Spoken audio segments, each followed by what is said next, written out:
मुख्याध्यापक शिक्षक वृंद यांनी त्यांच्या कार्यातून सर्व आपल्या परिसरातील सर्व शाळांना एक योग्य मार्गदर्शन व योग्य शाळा कशी चालावी, कसं परिसर असावं याचा उत्कृष्ट नमुना त्यांनी आपल्या कार्यातून या ठिकाणी घडून आणलेला आहे। 2 वेळा आम्ही या शाळेला स्वतः सरपंच साहेब, आम्ही ग्रामपंचायत सदस्य, ग्रामसेवक यांनी भेट दिलेली आहे। त्यांचा आम्हाला एक प्रकारे उत्कृष्ट मार्गदर्शन असं लाभलेलं आहे सरांचं।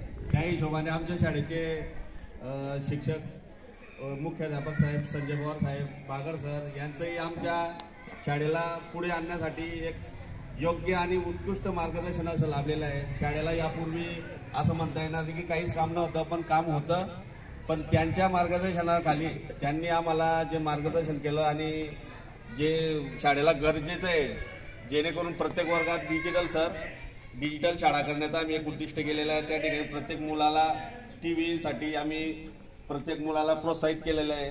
त्या हिशोबाने प्रत्येक वर्गात आम्ही कॉम्प्युटर देण्याचा प्रयत्न केला आहे। प्रत्येक मुलाला दररोज पाणी स्वच्छ पाणी मिळावं याचंही आम्ही नियोजन केलेलं आहे। अगोदर मुलं उघड्यावर जेवणास मध्यान्ह भोजन करायचं, त्यासाठी त्यांना आम्ही आता हे बसून दिलेले प्युअर ब्लॉक वगैरे। अजून आता आम्ही पुढच्या याच्या 16वी वित्ताच्या याच्यात CCTVची तरतूद केलेली आहे, जेणेकरून आमची शाळा केंद्र शाळा असून असं वाटायचं नाही की केंद्र शाळा आहे।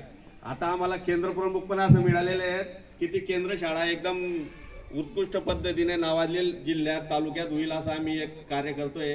त्या हिशोबाने मॅडमचंही आम्हाला खूप मोठं सहकार्य आहे। सरांचं तर आहेत, पण मॅडमचं एकदा टाळ्या वाजून आपण स्वागत करा, कारण मॅडमचंही खूप आम्हाला सहकार्य लाभलेलं आहे शाळेविषयी काम करताना। प्रत्येक टेक्निकल अडचणी येतात, पण मॅडमने आम्हाला सर्व अडचणी योग्य पद्धतीने घडवून आणून शाळेला आम्ही आता या 15 अंतर्गत डिजिटल करण्याचा प्रयत्न केला। आम्ही सर्व शाळाला बाला पेंटिंगच्या माध्यमातून मुलांना व्यवस्थित मार्गदर्शन दिलं असं आम्ही काम केलेलं आहे। यापुढेही आम्ही असं करत राहू आणि सरांचं तर आम्हाला एकदम चांगलं सहकार्य आहे। त्या हिशोबाने गावाच्या हिशोबाने आम्ही आता गतिरोधक वगैरे, कारण अपघात होऊ नये म्हणून गतिरोधकची आम्ही त्या ठिकाणी आम्ही व्यवस्था केलेली आहे। 24 तास त्यांना पाणी, 24 तास लाईट देण्याचा आम्ही प्रयत्न करतोय। एवढं बोलून मी माझं 2 शब्द